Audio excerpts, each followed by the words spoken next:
राय के बेटे पीयूष राय हमारे साथ जुड़ चुके हैं। सबसे पहले शुरुआत मैं उनसे करना चाहती हूँ।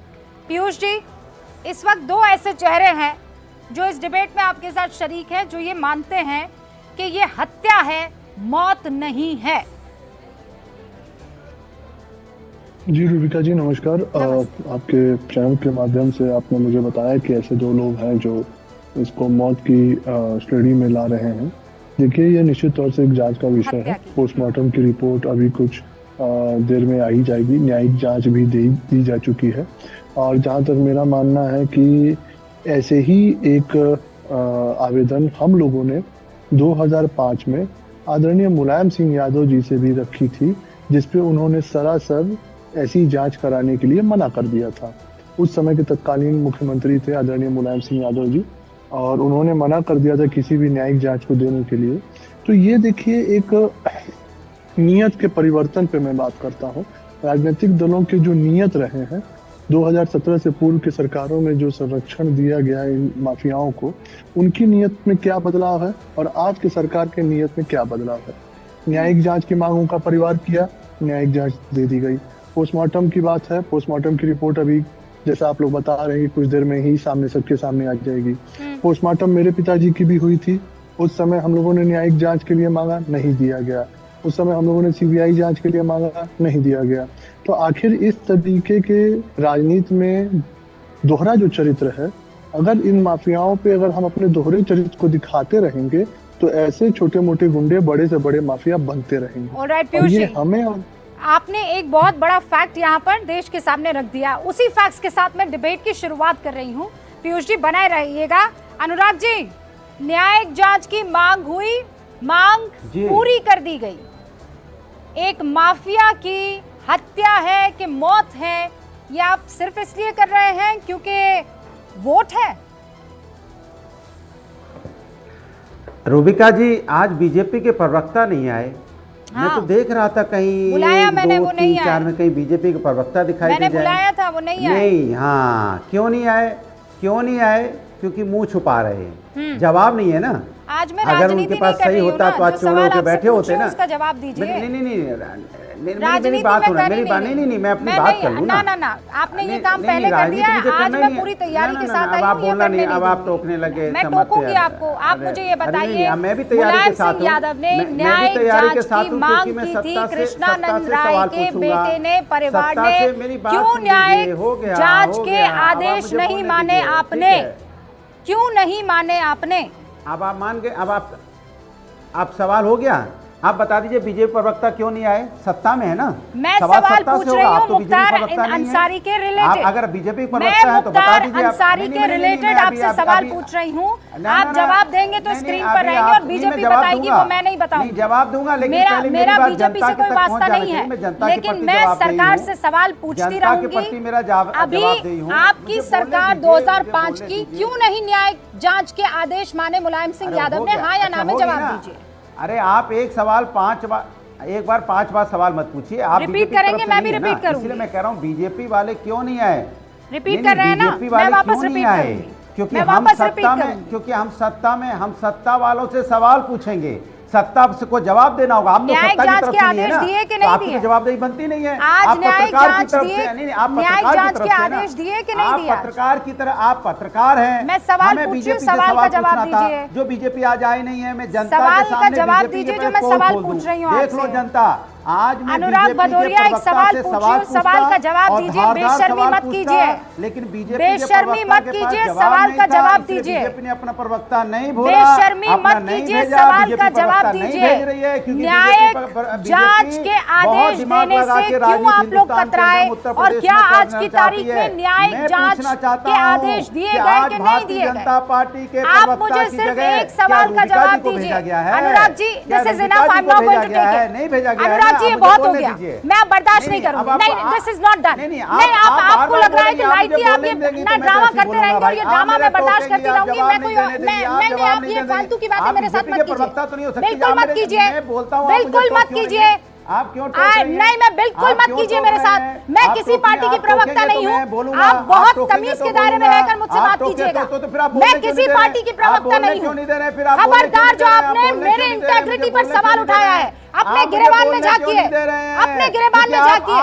बेशर्मी मेरे साथ मत करना अनुराग भदौरिया, मैं पहले बता रही हूँ। मैं एक बार बर्दाश्त करूंगी, 2 बार बर्दाश्त करूंगी, हर बार बर्दाश्त नहीं करूंगी। आप घटिया अपनी राजनीति अपने पॉकेट में रखिए, मेरे ऊपर आरोप मत लगाइए। आपके पास कोई अगर प्रूफ है तो मुझे बताइए, घटिया आरोप मुझ पर मत लगाइए। मैं किसी पार्टी की प्रवक्ता नहीं हूँ। मैं सवाल पूछूंगी, आपको कंपन होती है तो होती रहे। सवाल पूछना मेरा काम है और जवाब आपको देना पड़ेगा। आपको मेरे सवालों से डर लगता है, इसीलिए आप इधर उधर करने लगते हैं।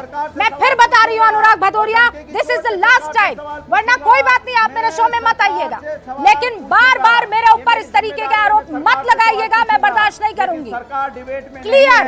अरे आपको जिसको जो बोलना है कीजिए ना, मुझे कोई प्रॉब्लम नहीं है। आप बीजेपी से पूछिए, मुझे कोई दिक्कत नहीं है। मेरी इंटेग्रिटी पर सवाल मत उठाइएगा अनुराग भदौरिया। मैं आपको लास्ट वार्निंग दे रही हूँ, do not question my integrity mister Anurag Bhadauria. I am telling you, calm down and answer all my questions, और अगर नहीं तो फिर आप यहाँ से निकल जाइए, डिबेट से चले जाइए। आप क्यों बचाना चाहती? मैं किसी भारतीय जनता पार्टी को नहीं बचा रही हूँ। मेरे सवाल का जवाब दीजिए आप। जैसे मैं बोलना सुना तो आप मुझे बोलने दीजिए, तो आप चुप रहिए। आप मेरे ऊपर सवाल नहीं उठाएंगे, जो बोलना है बोलिए, मेरे ऊपर मत सवाल उठाइए। आप बार बार टोकेंगे, मुद्दे से भागेंगे तो मुझे मुद्दे पे रखना होगा। आई एम क्लियर, मैंने अपनी बात क्लियर कर दी है, जवाब दे दिया मुझे। Do not question my integrity. मुझे बोलने दीजिए आज अरे आप बोलने तो दीजिए, अब तो हो गया ना, अब आपने चिल्ला लिया, मुझे बोलने दीजिए।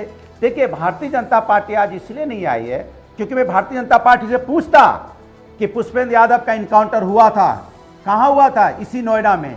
जिम इंस्ट्रक्टर था वो, उसको गोली लगी, बेड पे लेटा है। पुलिस वाले जिन्होंने इनकाउंटर किया था, बाद में हम लोगों ने हल्ला मचाया, पुलिस गिरफ्तार हुई, एक पुलिस वाला जेल में है, आज भी बेड पे लेटा है। 2 बच्चे हैं उसके, क्या उसको दिया?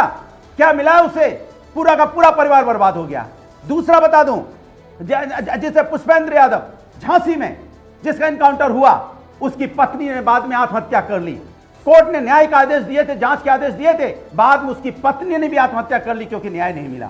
यह है उत्तर प्रदेश। किसकी बात कर रहे हैं आप? आज मुख्तार अंसारी की बात हो रही है। मुख्तार अंसारी की फैमिली ने, क्योंकि देश संविधान और न्यायपालिका से चलेगा।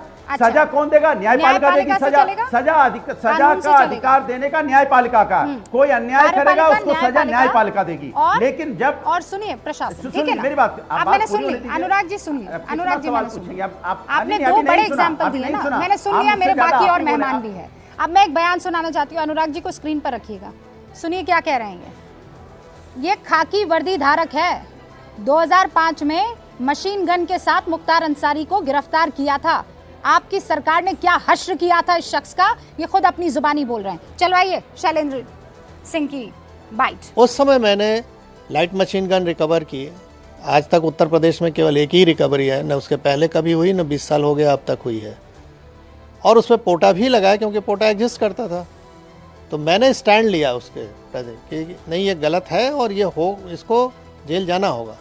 लेकिन मुलायम सिंह की सरकार तत्कालीन अल्पमत की सरकार थी, किसी भी कीमत पे इसको बचाना चाहते थे, और उन्होंने अंत में हम लोग पर प्रेशर बनाया, अधिकारियों पर प्रेशर बनाया। जब कोई नहीं सुना तो आईजी जोन जो थे उनका ट्रांसफ़र, डीआईजी रेंज का ट्रांसफ़र, एसएसपी एसटीएफ हमारे थे उनका ट्रांसफ़र, और अंत में ऐसा माहौल बनाया गया कि मुझे भी रिज़ाइन करना पड़ा 15 दिन बाद ही। सतीश जी, सुना आपने, ये किसी और ने नहीं, ये एक एक्स एसटीएफ के कर्मी ने जवाब दिया।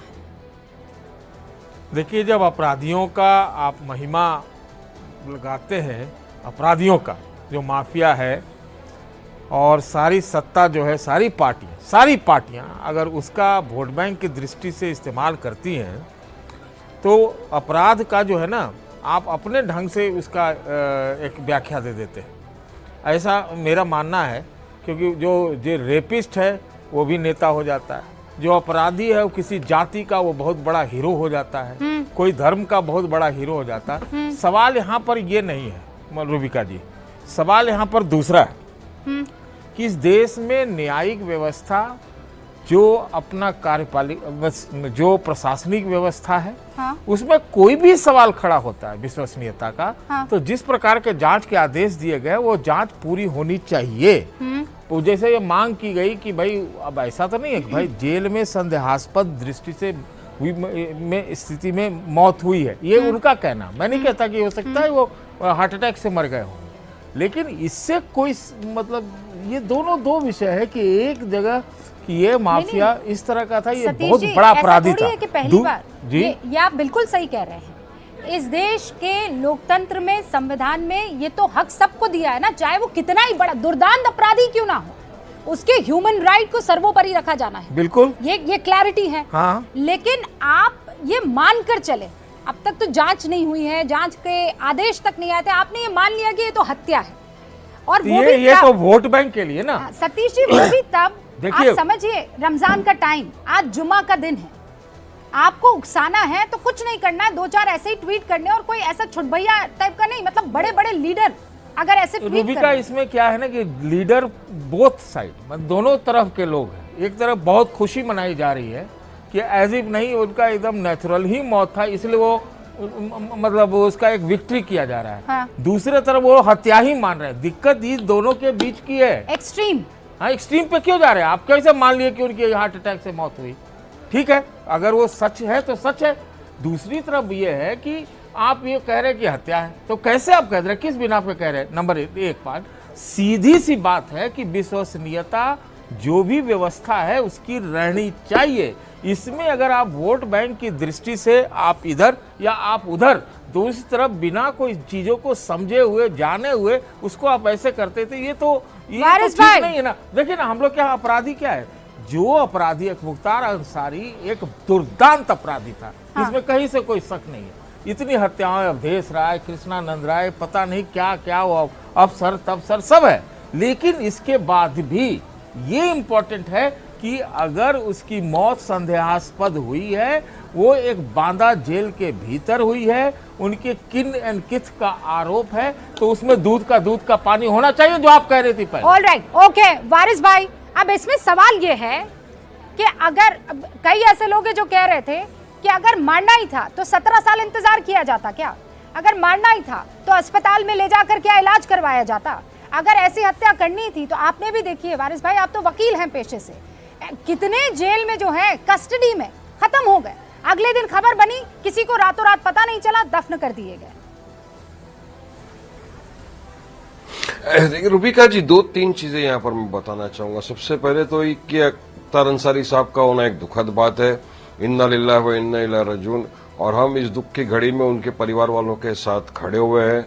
अब एक इत्तेफाक भी है कि पिछले एक रमजान पहले शहाबुद्दीन साहब का हो गया, पिछले रमजान में अतीक भाई और उनके भाई का हुआ, इस रमजान में मुख्तार अंसारी का हुआ, ये भी एक इत्तेफाक की बात है। अभी बात नंबर 2, जो इम्पोर्टेंट बात ये है कि उनके परिवार वालों का ये कहना है कि मुख्तार साहब की जो हत्या हुई है, उनका कहना ये हत्या हुई है, उनको जहर दिया गया। मुख्तार अंसारी ने खुद ने जेल से लेटर लिखा था कि मुझे रोज थोड़ा थोड़ा जहर देके मार दिया जाता है। हाँ। जज साहब ने रिपोर्ट मंगवाई थी आज, रिपोर्ट पेश होनी थी आज, मगर उनका इंतकाल हो गया यस्टरडे, कल। तो ये भी सारी चीजों को शंका देता है। उनके बेटों ने मांग की है, मुख्तार अंसारी के बेटे ने मांग की है कि एम्स के डॉक्टर द्वारा उनका पोस्टमार्टम किया जाए। उनको शायद यहाँ के डॉक्टरों पर भरोसा नहीं था, क्योंकि शक तो यही है और उनके बिल्कुल यही है कि वह हमारे वालिद जो थे उनको कत्ल कर दिया गया। उनका ये उनका बोलना है कि एक षड्यंत्र के जरिए से उनका नेचुरल डेथ जो डॉक्टर लोग दिखा रहे हैं कि कार्डियक अरेस्ट से वो नहीं हुए। अब बात नंबर 3, जेल कस्टडी में थे। अब इंसान अगर जेल में भी सेफ नहीं है तो कहाँ सेफ रहेगा उत्तर प्रदेश में? अच्छा, पिछली मरतबा आपने देखा अतीक साहब और उनके भाई को जेल से लेकर आए, मार दिए। हाँ। अब मुख्तार अंसारी जो जेल में, उसकी इस तरह से एक सस्पिशियस रीत के अंदर डेथ हुई है, ये तो सब बोल रहे हैं। अब इंक्वायरी बैठी है, अब इंक्वायरी का रिजल्ट क्या आएगा तो आपको हमको सबको पता चली जाएगा। लेकिन एक चीज है, इतने टर्म के एमएलए रह चुके हैं, संविधान की शपथ रह के एमएलए रहे हैं। हाँ। उनके साथ इस तरह से अब इनकी किसी की मौत के ऊपर खुशियां मनाना, पटाखे फोड़ना, बम फोड़ना, ये तो अपनी सभ्यता का कोई वो ही नहीं है ना, मगर लोग कर रहे हैं। मगर ये हमारा सवाल शायद है कि आपसे है, निष्पक्ष जांच, क्योंकि कृष्णानंद राय के घर पर कल जो है आतिशबाजी हुई थी।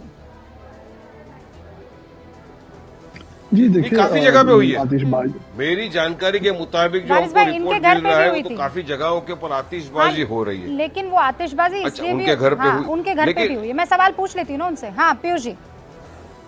आतिशबाजी कई जगह हुई है, सही बात है। कल मैं खुद मोहम्मदाबाद में था, कई लोगों ने आतिशबाजी की है, कई लोगों ने मिठाइयाँ खिलाई हैं।